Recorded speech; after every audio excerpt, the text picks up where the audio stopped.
welcome to the Malibu Guru podcast. And oftentimes I tell you about how excited I am about people that show up. But I'm telling you, I have waited, probably 3 years since day one that I did the Malibu Guru podcast. I've wanted to get Clay Cleaver on the podcast. And let me just tell you why. Clay's one of these guys. I tell people all the time, Clay has a key to everything I own.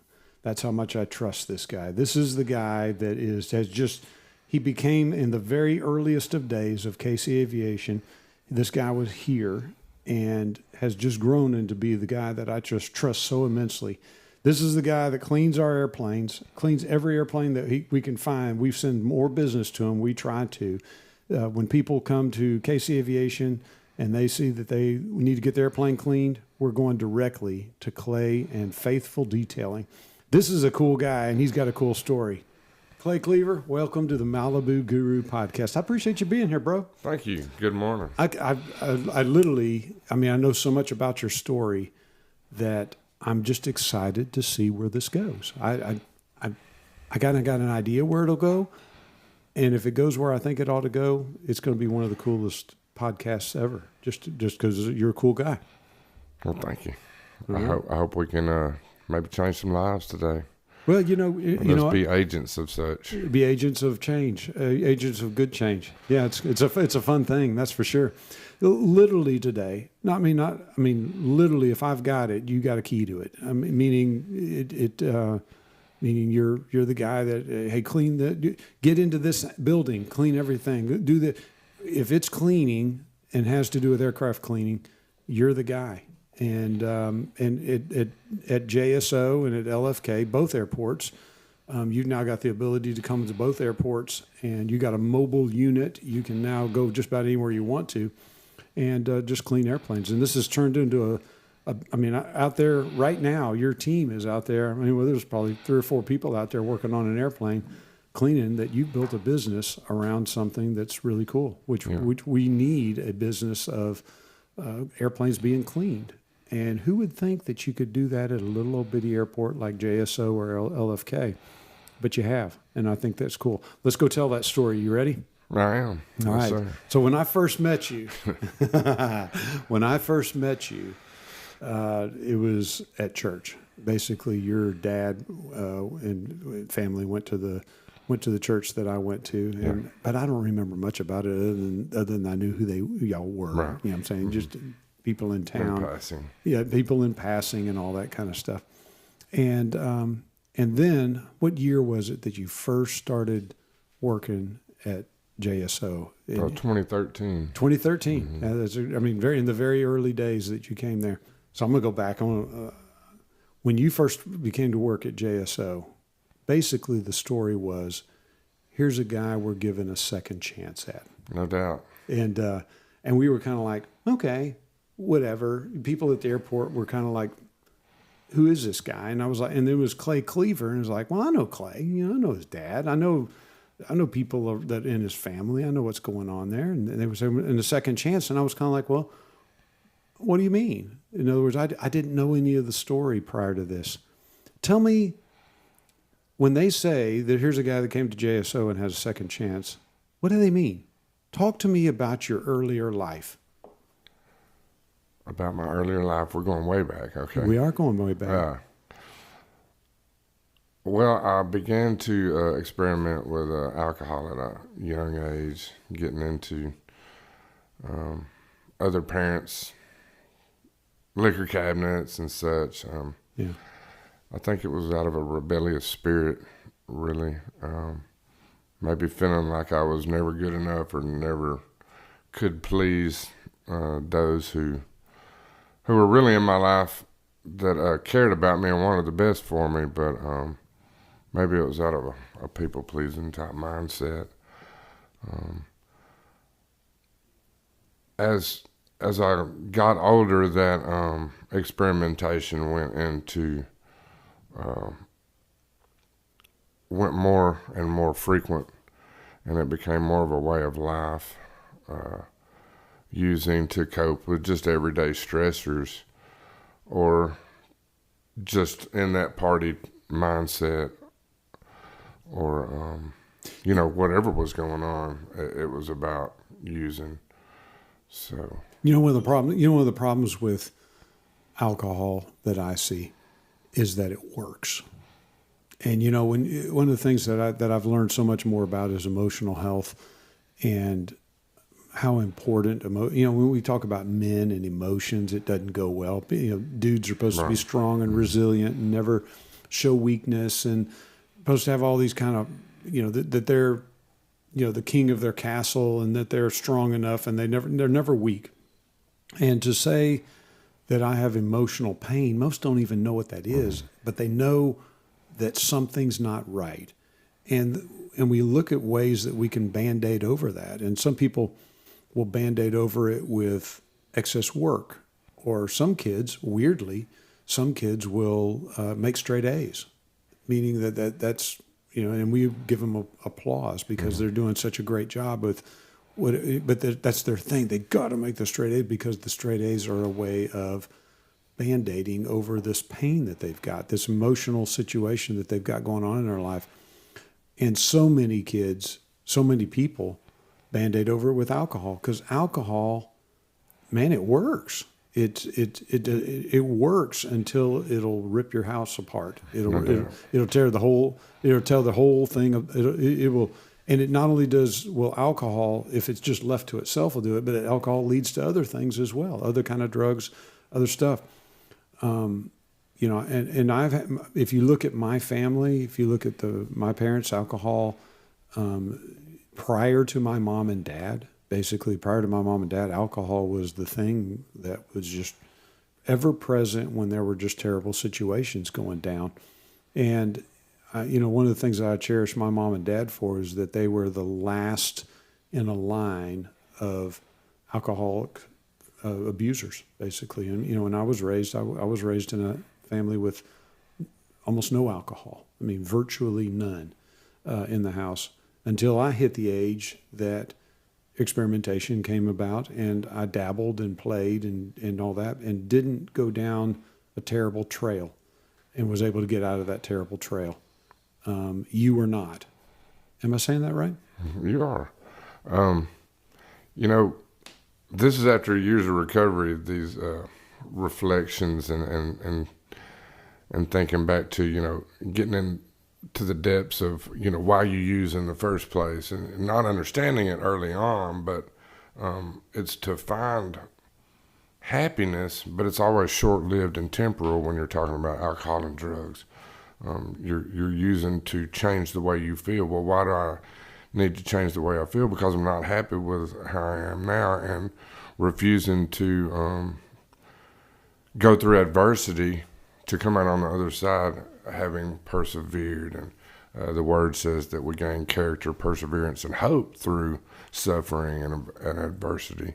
So it's refusing to want to go through any kind of difficulties without using what I was using alcohol for, which was a coping mechanism to dull my senses because I didn't like the way I felt or like who I was at the time. Absolutely, 100%. And the thing is, it worked. It did a great job of it until it leads you down, until it kills you.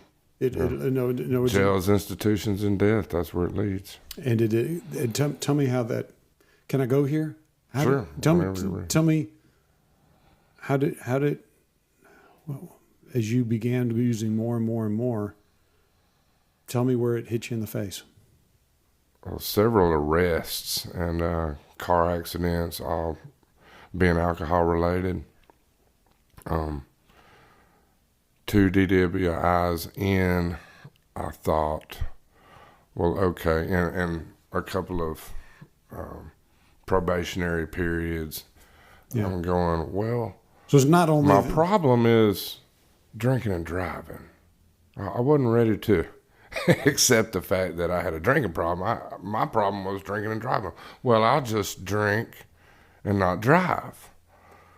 Well, that only worked so long, because when you get to drinking, you do things that you know you're not supposed to do. You lose your inhibitions. That's right.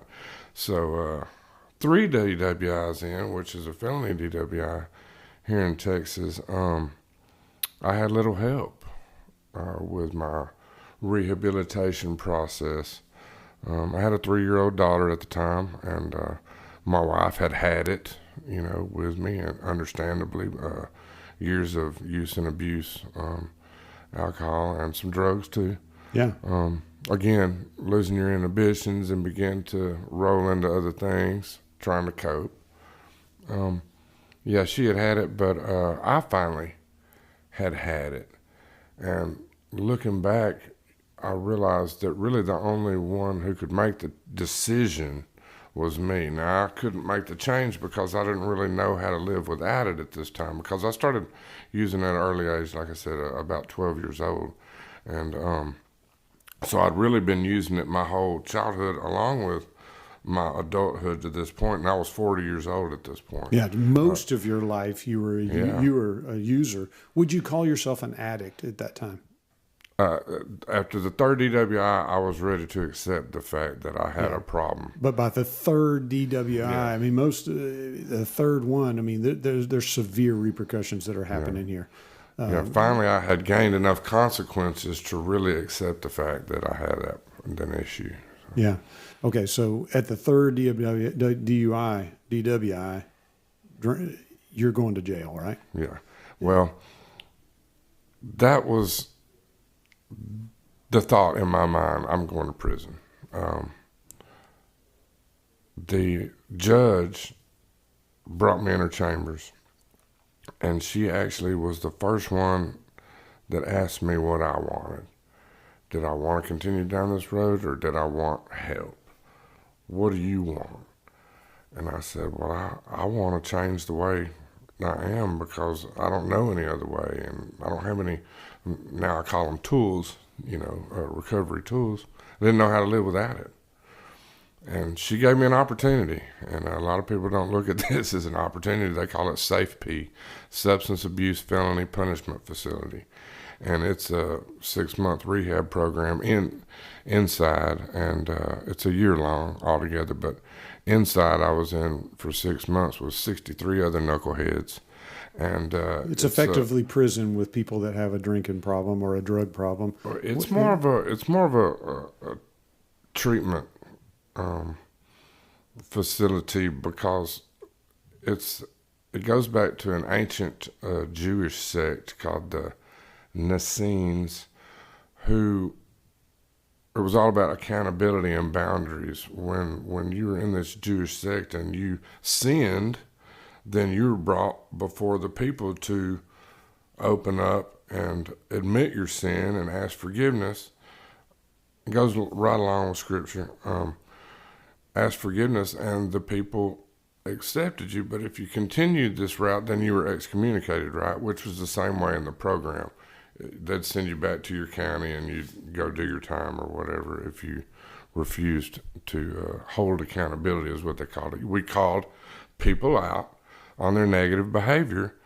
In turn, that person is hawking you now, right? They're going, oh, you're going to call me out and get me in trouble and face consequences. Now I'm going to be hawking you. So the idea behind the program is that eventually you turn the mirror on yourself and you check yourself before you act out, before you take action. We decide and then we act. So the thought is to think things through, to back up, breathe, and be quiet and think about things. Addicts, we're reactionary as opposed to responsive. A lot of times we're impulsive when we want to change things now, so we act out. We go off. But I've learned in years of recovery to respond accordingly, thinking things through before I make a decision and then before I act. Not perfection, but progress. I've made progress. We'll say that. I understand. Okay, so you went to this 6 month in the facility. Yeah, it was with maximum. Yeah, with other knuckleheads. Mm-hmm. Yeah. That's a good way to say it. And while you're there, whatever happened there stuck. Talk about that. Well, let me tell you what happened there. All right. God got a hold of me, and he allowed me time away from the addictive agents long enough to see myself for the man I was, as opposed to the self I perceived myself to be, because those were two different people. Right. God revealed himself to me in a dream one night, and I woke up in a cold sweat, but what I saw was I was the Roman soldier who put the thorned crown on his head. I walked him up the hill, spitting in his face, beating him on the path to Golgotha. I nailed him to the cross with my sin. And when I awoke, I was instantly changed from that dream, from that revelation that he gave me. Mm-hmm. So my sin put him there. That's powerful. And he saved me when I didn't deserve to be saved. I'll never be able to work hard enough to deserve the gift that's been given me, but that's not a cop-out. What I'm saying is I'm going to walk in gratitude for the rest of my days and do my best to reflect his light in all I do and honor him. It was a snap. It was a switch. It was something changed. I came out of that cold sweat and I hit my knees on that double bunk. I was on the bottom bunk with, 32 other bunks in there. And never been the same, brother. So at that point, there's two sides of this. There's a spiritual side of this, and there's also you have to go through a program. Yeah. Mm-hmm. Both required? Well, like I said, I could have done my time. The spiritual aspect is required of all of us, Right. As you go, make disciples, right? That's what we're all called to do and accept the gift that's offered. But as far as I could have gone to a state prison, but I was sick and tired of being sick and tired. I finally hit that spot. That was my bottom to this day, thank God. That was my bottom to lose my freedom, but also gain freedom while I was incarcerated. That was really my first taste of freedom in my adulthood was when I was locked up. Okay, I got to explore that. Tell me more. Because I found the freedom in Christ. And I continue to taste this freedom through recovery groups because with transparency and being open and honest with one another, we continue in that freedom. And working with other folks who struggle with alcoholism and drug addiction, you see people, God's still in the miracle working business. You see people walk in broken, and eventually, if they're taking the program seriously, and even sometimes not, there's a change taking place in them. There's a smile on their face. They're regaining relationships. They're regaining trust, and trust is hard fought sometimes. What I offer people is to quit telling people what you're going to do and just go show it. I didn't get here by myself. Clint gave me an opportunity, and that's what I told him. I was open and honest with him. I told him about my past, and I said, this is who I was. This is who I want to be, and if you'll give me an opportunity, I'll prove it to you with my actions. And Clint was the airport manager at JSO, Mm-hmm. and I remember this was the time that I really met you. Was the time where Clint said, "Hey, I've got a guy I'm hiring, but I see something in him that I don't know if anybody else sees in him, but I see it in him, and I'm bringing him onto the team, and I think this is going to be." I think he's going to be a good. I think we're doing the right thing by hiring him here at the airport. And I distinctly remember thinking, great. I love second chances. I love third chances. I love all the fourth, whatever. In other words, I don't think there's anybody that's not redeemable. Everybody, if you're sucking air here on earth, you're here for a reason. And you've got purpose, you've got life, you've got something to give. And Clint was the guy that gave you that shot by hiring you. Talk about when you came out of this program and got to go back home. Number one, you got to go back home, and there was still a home. Yes. Okay, hold yes. on. Hold on. Hold that's that. a big part. Hold on. Hold that, because I'm coming back to that. But you got to go back home, and now you got to rebuild a life. You got to go find a job, and that's a big deal to go find a job. And Clint Goff gave you a job, and now the job's working at the airport, refueling airplanes and mowing the lawn and checking the fuel and sumping the fuel and cleaning windshields and it ended up being cleaning airplanes. And you kind of had this little knack of cleaning airplanes. He kept nudging me because I had a little past in washing cars, and he kept nudging me to go wash airplanes. I'm happy here. I'm good with just doing this. Yeah. Which was definitely not the bare minimum, because Clint, he'll work you. Yeah, exactly. So talk about what it's like to leave incarceration, or a place where you can't, and to enter into the world and find a job. Talk about that. Well, it's a positive thing. This thing called Safe P, if you accept it for what it is. It's a conduit in which change can take place, but you got to open up to accept and surrender. So after you get out of the maximum at 6 months, you're released into a transitional treatment, which is a halfway house. And so I was there for 3 months, and they set you up with a little job, and that's one of the times that I washed cars, and I said, oh, there's an opportunity to wash cars. I want to do that. So they had me at Quick and Easy Car Wash in Tyler on South Broadway, and I really enjoyed doing that. Started me on the vacuums, and I worked my way out front to wipe downs. And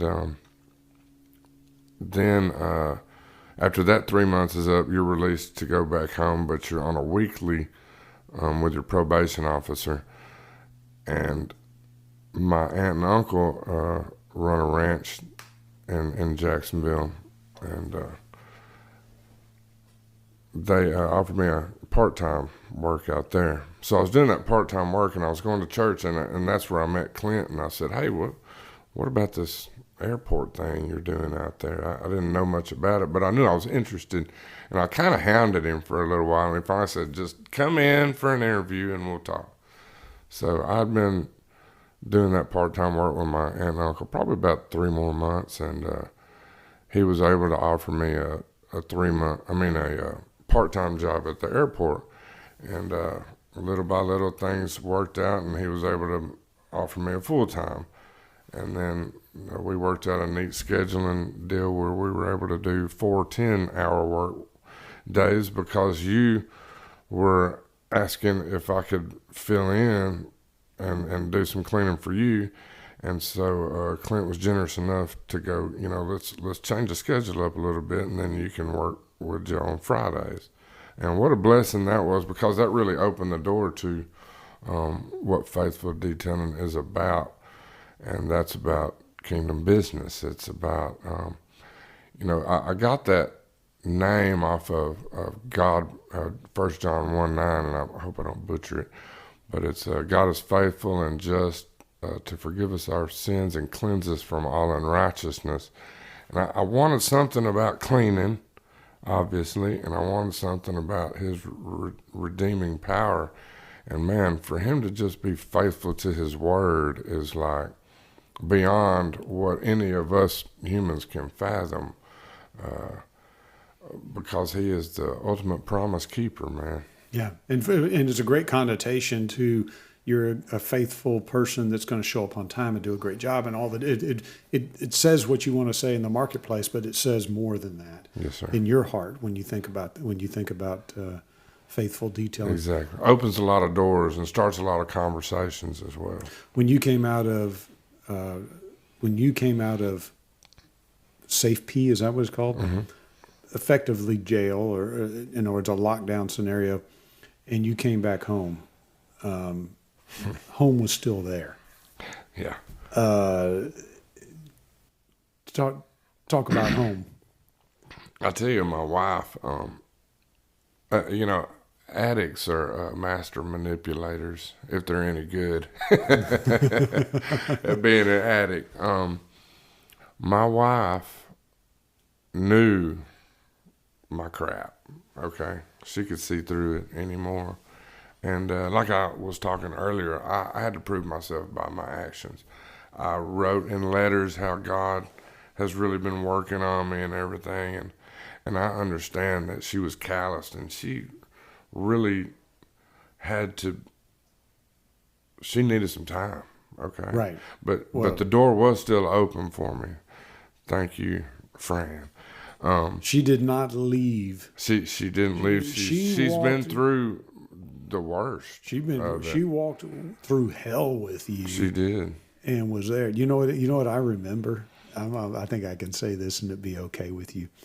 I remember when you first worked at the airport, you couldn't drive.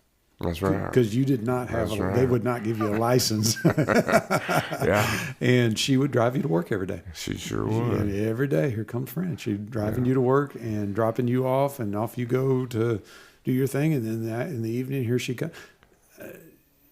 A lesser woman would have left. No doubt. Am I saying it right? No doubt. Yeah. In other words, I think there's a bunch of secrets to the success of your redemption. I think there is a good Lord. I'm not absolutely. There's a good program. Safe P is a good program that you get, and there's a good woman at home that walked through hell with you and came back and said, "I'm going to give this guy one more shot." And you came back and we're a different dude. I believe that was my last shot. You think so? I think so. Well, this is 2024. And when did you get out of Safe P? 2013. Yeah. So we're talking about December of 2012. Yeah. So this is more than a decade ago. We're looking on 11 to 12 years, ago that this happened. She's still there. Life's still good. Not life's still good. Life is good. And it's been such a cool thing. That's for sure. How long did you go out of Safe P before you got a driver's license? 5 years. 5 years. Mm-hmm. That's what I'm talking about. For 5 years, we watched Fran drop you off at the airport. Think about this. I mean, it's such a cool story. I will tell you, you came to work at the airport. I'm going to tell it in my way. You came to the airport, and everybody knew something was there, meaning that there was that you had a past with the law in some way. But no one really knew exactly what was going on, nor did we care. I don't mean it like that. What I mean by that is it didn't matter if you were a drunk or had a thief or a whatever. You could list all the crimes that could be listed. It didn't matter. At the end of the day, everybody at the airport sort of looked at our own lives and said, it could be me too. It could be I could be the one that went down this road that just got caught. You know, we all have our place in life where that's the case. And when you were at the airport, all of us were like, okay, let's let his walk prove his thing. And basically it was, okay, can you move this airplane? Yes. And he did a good job. And can you do this? Yes. Does he show up in time? Yes, he does. And through this literal years of you being at the airport,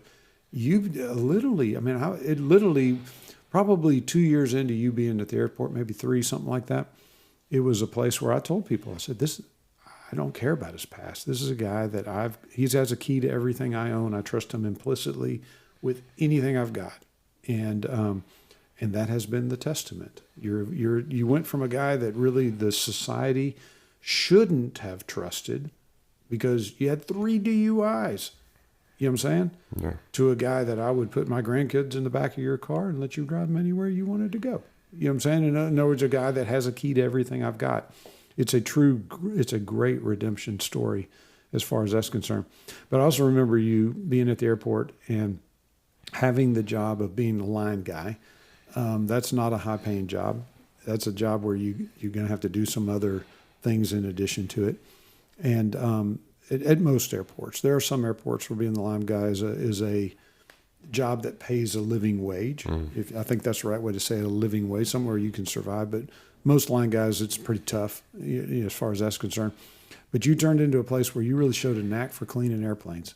And we said, all right, we need somebody to clean airplanes. And you showed a knack at it. We showed you how at the beginning, like our rudimentary knowledge of how to do it. And you took that knowledge and blossomed it up into the place where you are the go-to. You became the go-to guy.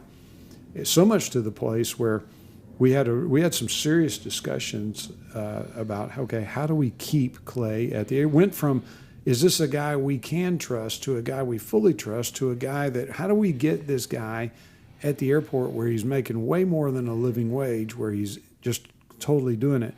And the idea of faithful detailing came to fruition. And you being an entrepreneur and going out on your own and building a business. Tell me what was it like being that entrepreneur? Scary? Did you know it was going to be good? Talk to me about that transition from being in a government job. With benefits. And all that kind of stuff. That was the fear. Okay, really. Talk about that. The getting out there, because I've had some really good jobs in my past, and all of them had benefits. So I was unfamiliar with a life without, getting my meds paid for and all this. Again, I have to say that, said entrepreneur stepping out on your own. I've never allowed myself to believe that I got here by myself. I've had you and this hedge of protection that God has established and continued to strengthen around me in my life. And that airport, everybody at that airport has been a huge support system for me, and people I can go to and talk with in times of difficulty or stressors. Or we have to have that in our lives. We have to have people that we can trust with our business, and to be able to open up to in times of difficulty. If we're naming names, I think we can. I mean, Charles Crossman owns First Line Aero. Yeah, no doubt. He's been a huge part. Brought you under his wing and said, I need my airplanes cleaned as well. Brian Ridgely at Ridge Air on JSO, they buy and sell a lot of airplanes as well. Took you under his wing, basically, and said, let's do some business. And other people in the community that just owned a single airplane, in other words, would say, "Hey, come see me every 3 months," or whatever the case, whatever the case may be. And you've grown this business now to a place where it's just you, to just you plus one. Now there's just you. Now there's not just you. Now it's, I don't know how many people you got now. Thank God for help. I got 3 full-time guys, and one is filling in part-time. He's a Ridge Air employee as well. So. Yeah, it's a beautiful thing. To me, it's a neat thing to see aircraft cleaning, which most people in the world would not think of as a high-end job or a job that you can build a career on. It's absolutely a job that you can build a career on, because airplanes they have high surface areas. You got to have somebody that knows what they're doing so they don't damage the airplane. You can't use surfactants and cleaners and things of this nature that are going to hurt the airplane. You got to know what you're doing. Yeah. You're dealing with parts that are not easy to clean, meaning try cleaning the belly of an airplane. That is not the easiest thing in the world to do. But yet you found your little niche. You found your little place. And now it was carved out ahead of me, let me tell you. Well, there were people, I was one of them, that basically laid brick by brick by brick in front of you. And I don't say that to my applause. I say that to, we all saw something in you, and you saw something even at a little bitty tiny airport like JSO that has 50 airplanes based on it, or something like that. To, hey, I can make a way here I can make a way at this little old airport by just showing up, being the guy that arrives there and doing good. Today, cleaning it's not only cleaning, but it's boot jobs. And doing a boot job is one of those messy jobs and it's artistry in the sense that when you finish a boot job and it looks fabulous. The airplane looks fabulous. You can look at it. It's like Armor All in your tires on your car. Yeah. You can clean your car and it's clean, but now you go make the tires look great, and it pops and it just looks beautiful. You do an airplane, you do the boots, and it just pops. It just looks fabulous. So thank you. That's what we're shooting for. I think the entrepreneur. I think there's a bunch of stories in your life that are just really cool. You have always been the guy at the airport. I think you're known for a bunch of things, but number one, showing up on time, doing a great job. Number two, singing while on the job. Oh my gosh, you came in and brought the music in, and there'll be music going off on the side, and you'll be over there singing with that big booming voice that you've got. And that is almost like a little trademark thing for you now. Yeah, when I'm worshiping our Lord, that's when I'm at His feet, when I'm singing. Yeah. I'm right there connected to Him. It's a relationship at that point. Yeah. I love to sing to God. There you go. Well, it's good. You'll literally sing all day. I know that. Okay, I want to talk a little bit about you've taken this recovery that you had through Safe P, and the experience that you've had. And one of the other things that I've just thought the world of. I just thought you've just done this fantastically. But in little old Rusk, Texas, you developed a ministry effectively that reaches out to people that have addiction problems. Talk to me about that. Well, these recovery programs were already established. I was just able and approved to go in and carry it out. We were at the Church of Christ in Rusk, and that's where I began my recovery program when I was released from the halfway house, because I had to make, I think it was 2 a week.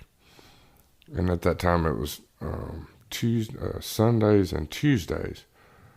And after I had been there a while, I said, hey, that sure is a long break between Tuesday and Sunday. Is there a way that I could do another meeting one night? Or can we start another meeting? And they said, well, will you do it? And I said, well, yeah. So they asked me to facilitate, so I began that. And we did that for about 7 years at the Church of Christ there. And eventually I have gone out and done other meetings as well, because it kind of keeps your spirit fresh. It kind of keeps you involved and gives you that fire to continue to not be complacent, because let's face it, how soon we forget. And I don't want to forget where I came from and forget how bad it can be. Not like I want to dwell on that. I want to dwell on the good and the positive and beautiful and praiseworthy things. But I also don't want to forget how bad things can get. So I don't want to get apathetic or complacent in life and think, oh, well, I can have one drink. And God also has made some other revelations in my life, but one of the big ones that really simplified things for me was when I was really, and I was still in Safe P at the time, I was really struggling with the thought of, man, I can never have another beer again. I can never smoke another joint. And God said, no, son, you just have to go without once.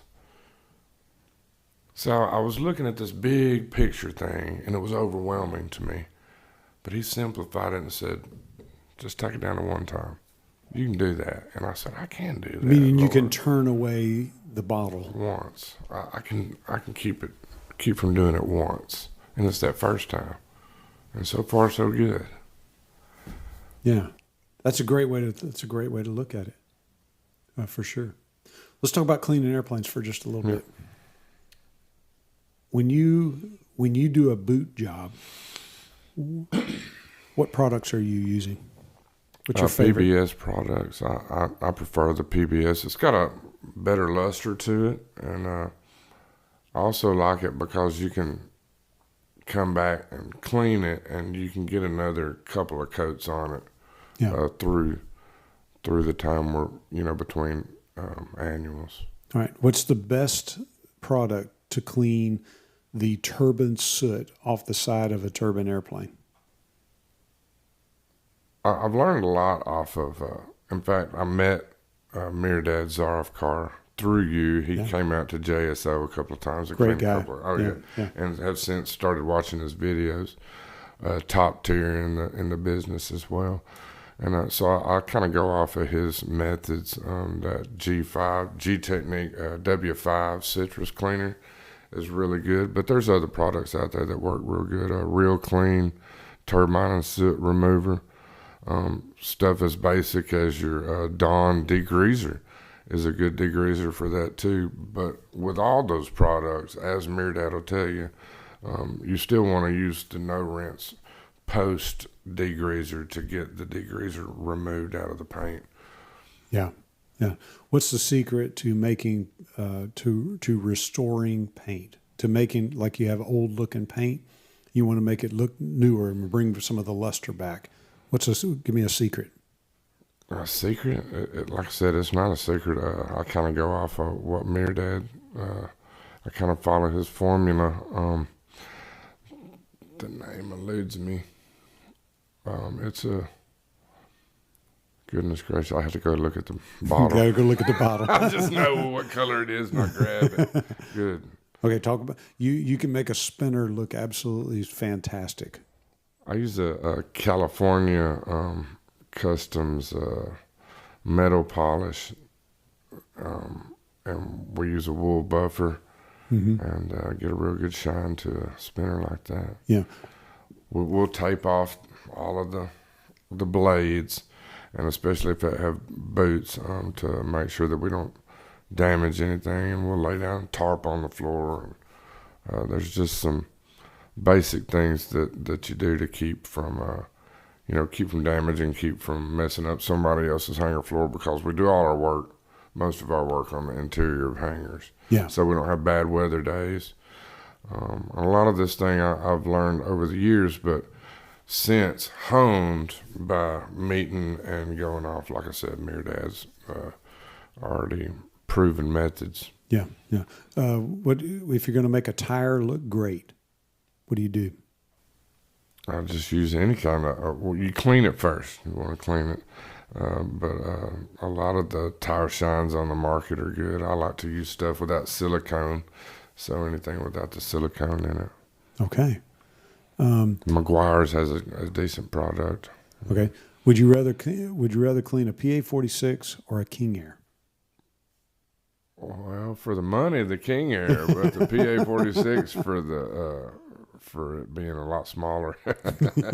You can get to a PA46. You can get to all the parts of a PA46. But if you do a King Air, a lot of ladder work on a King Air. That's exactly. And then the scissor lift if we're able to get a hold of one. Yeah. With a podcast that's listened to by as many people as listen to this podcast, there's probably a pilot, a person out there that has a real shiny outside look of their life, meaning that if you looked at their life from the view that we have, that looks like they got it all together. They got a good business, they're rolling, they fly a nice airplane, but on the inside, that person knows that they have an addiction. They know that there's something they're addicted to that's gonna destroy them. What do you say to that person? Reach out. Well, first, the admittance is the big part, and if they're able to admit to themselves that they've got a problem, then that's a huge step. But then I call the first step the admit, ask, and accept step. Admit you got a problem. Ask for help. That's the reaching out part. And then accept the help that's offered. And so often the help that's offered is not really what we wanted or thought we wanted or think we need.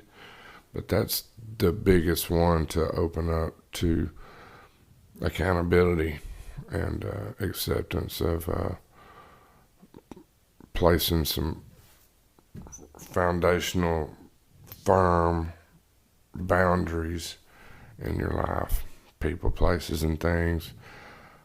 Changing people, places, and things. If nothing changes, nothing changes. I can't keep doing the same thing over and over again, expecting different results. That's insanity. When I was, I want to say I was 16, somewhere up in there. I had a group of friends that I hung around with. One of the guys' name was Gary, and went to high school together. And Gary was basically came from a family where alcohol was a big part of their lifestyle. And I was just getting, I had my freedom at the point, had my old truck. And, but Gary, we used to hang around him. There's probably 4 or 5 other guys, and we were kind of like a little gang, little group of friends that would all pal around. Anyway, but Gary started drinking more and more and more. And we started drinking some with him. He certainly drank a lot more than we did. But there was a day where Gary drank so much that it began to we began to distance ourselves just a little bit, where we'd go drinking once or twice a month, type of thing. But it turned into it every other day, and then an every day for him.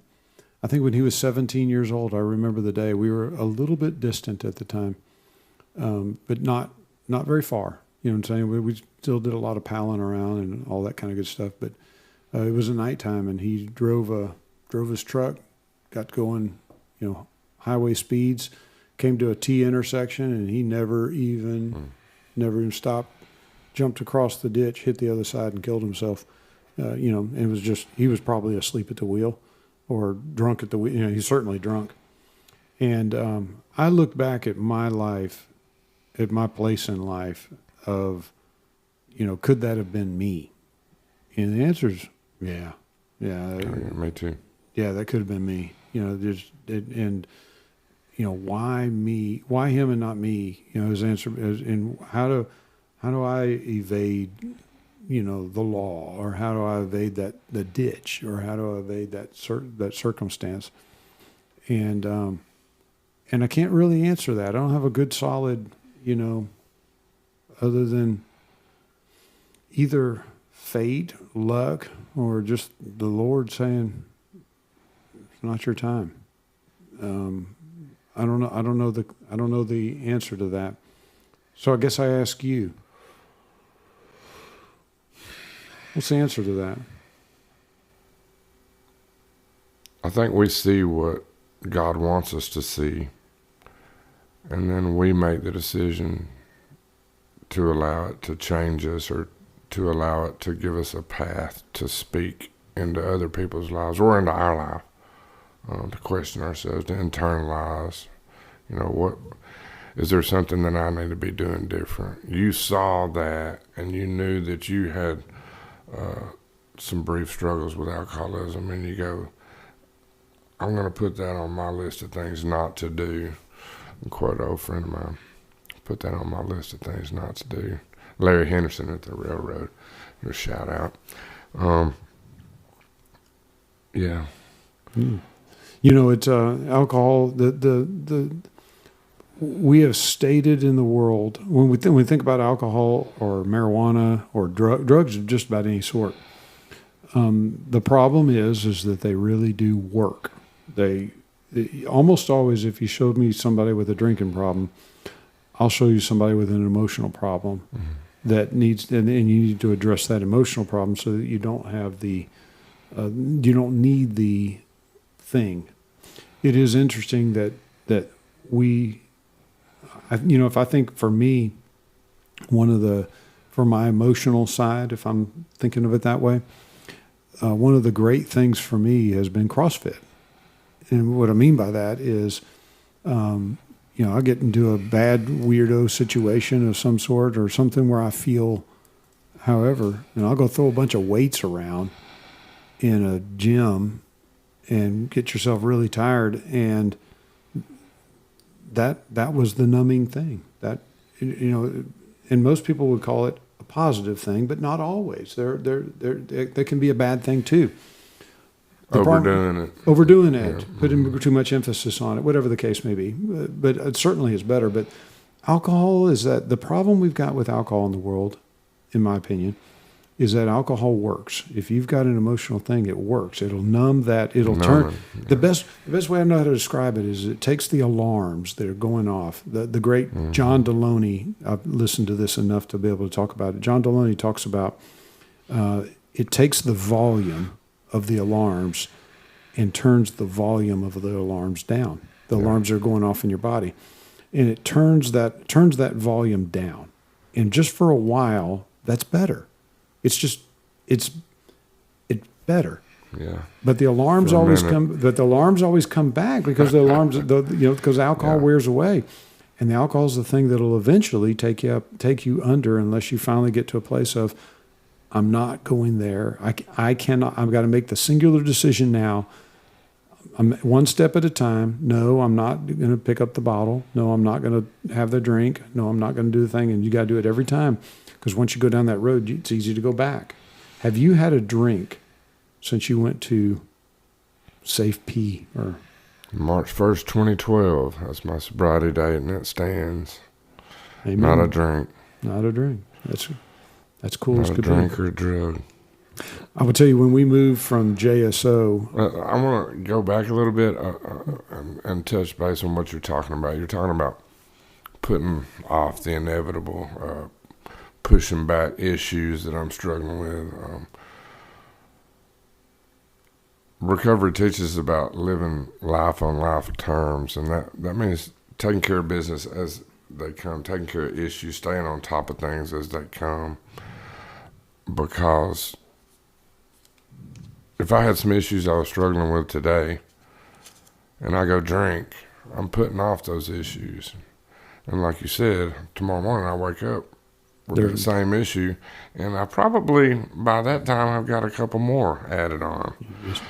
So it just is progressively worse all the time. So I'm drinking more and more, and it's a vicious cycle we find ourselves on, and so often we don't see it as an addiction. Well, I'm drinking because I want to drink. Well, why do I want to drink? It's because I'm not happy. Why am I not happy? Because I'm not dealing with life as I know I should.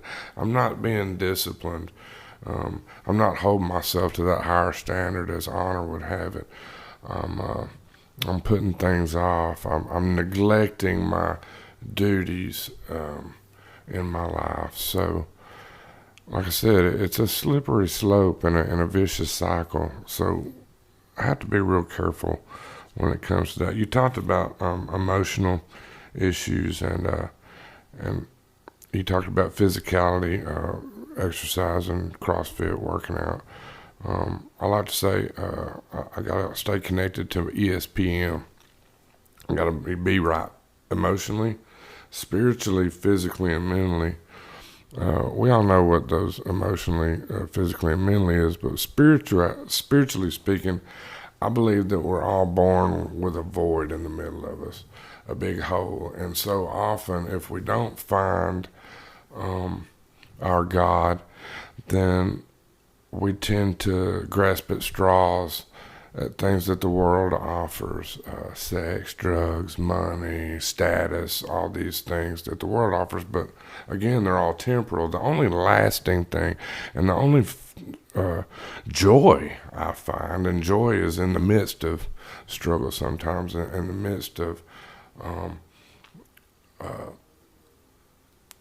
difficulties and heartbreak, happiness. Everything has to line up for me to be happy, right? I don't have unrealistic expectations of myself being happy all the time, but I am joyful because I know what has been given to me as a gift, and I know what awaits me when I've made it through this life. And I want to hear him say, well done, faithful servant. Yeah. Well, I know from my perspective, we all, and everybody within Casey Aviation, you're one of the people that we all just like. You're one of the people that, when we moved from JSO to Lufkin, we had an opportunity to come to the Lufkin airport. It's a bigger airport, 2 runways, restaurant. It's good. It's a good airport. And we found a couple hangars here that we needed to grow. And when we moved our operations to here, one of the questions was, how are we going to get our airplanes cleaned?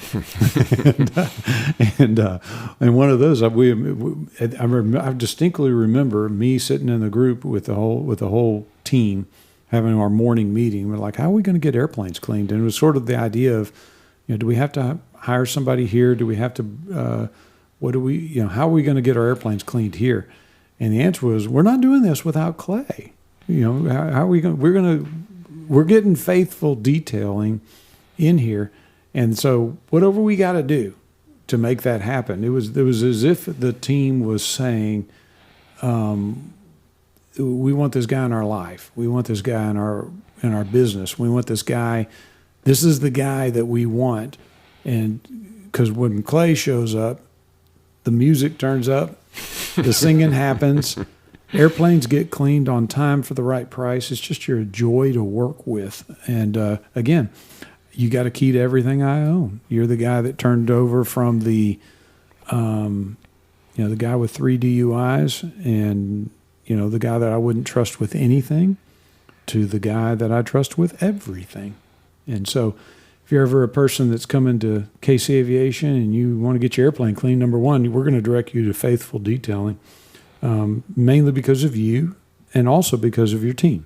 You've got a team of guys underneath you, and we know all their names, and we know most of what's going on in their life because y'all are just an integral part of what we've got going on here. So if you're one of those clients that come to Casey Aviation, this is the guy you want cleaning your airplanes. And if you come for recurrent training or initial training, or you come for a maintenance event at JSO or at Lufkin, or if you come to here for M-Class, you can know that we'll have Clay and his team standing by, and they'll be very excited about cleaning your airplane. He does a great job. He's a great guy, and I appreciate you coming on the Malibu Guru podcast and talking to us about your life and opening up, being a little vulnerable, because I'll promise you there are people out there that need to hear this story of going from here to there, and it's possible.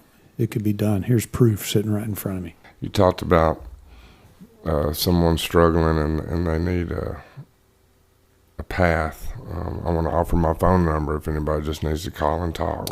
No, that's a great idea. So if there's a person, okay, go ahead, go for it. So what you're telling me, if there's somebody out there, that if this message resonates with somebody, that's right, then you're cool with them calling. Yeah, you just need someone to talk to. Maybe a little guidance, maybe something that's worked for me might work for you. My phone number is 903-284-3565. You ask what we need when we're struggling. We need something to hope in. There's hope in change. There's hope in being a little bit better. There's hope in freedom. There's self-advocacy. Stand up for what you believe in. Stand up for yourself. Stand up for yourself because you're worth it. Take personal responsibility. That's one thing that I struggled with. I wanted to point fingers. Well, I used because of this and because of this and because of this. Well, nobody forced alcohol down my throat or forced me to do drugs. I always made that decision. So take personal responsibility and find support. Find you some kind of support system. Groups are a good way to go. You can just sit in there and listen. You're never forced to speak in those groups. Just listen. And I know, because I experience it all the time, that some things that are said in those circles, I can always resonate. I can always relate to, because maybe I've experienced something similar, maybe not always exactly the same thing. But also there's education. Educate yourself in this thing called recovery. Educate yourself in things that you're interested in, because we tend to dwell, when we're struggling with addiction, we tend to dwell on the things that we shouldn't be doing, white-knuckling it, trying to do it alone. And the truth is, you no longer have to live in isolation. You can reach out, because help's out there. So, yeah, I think that's all I have. That's good. I appreciate that. If this resonates with you, give Clay a call. The phone number again is 903-284-3565. Clay Cleaver, Faithful Detailing. Cleans anything I've got a key to everything I own. Appreciate you being a part of the Malibu Guru podcast. Thanks again. All right, if you come to Casey Aviation or anything, whether it's recurrent training, initial training, you just coming to say hello, you're coming to M-Class, you're bringing your airplane for a maintenance event over at Casey Aviation Services, make sure you ping this guy or let us know that you want us to ping this guy. We'll link you up so you can get your airplane cleaned. This is the guy that you want to have doing it. Faithful Detailing, wonderful, wonderful, wonderful company led by Clay Cleaver.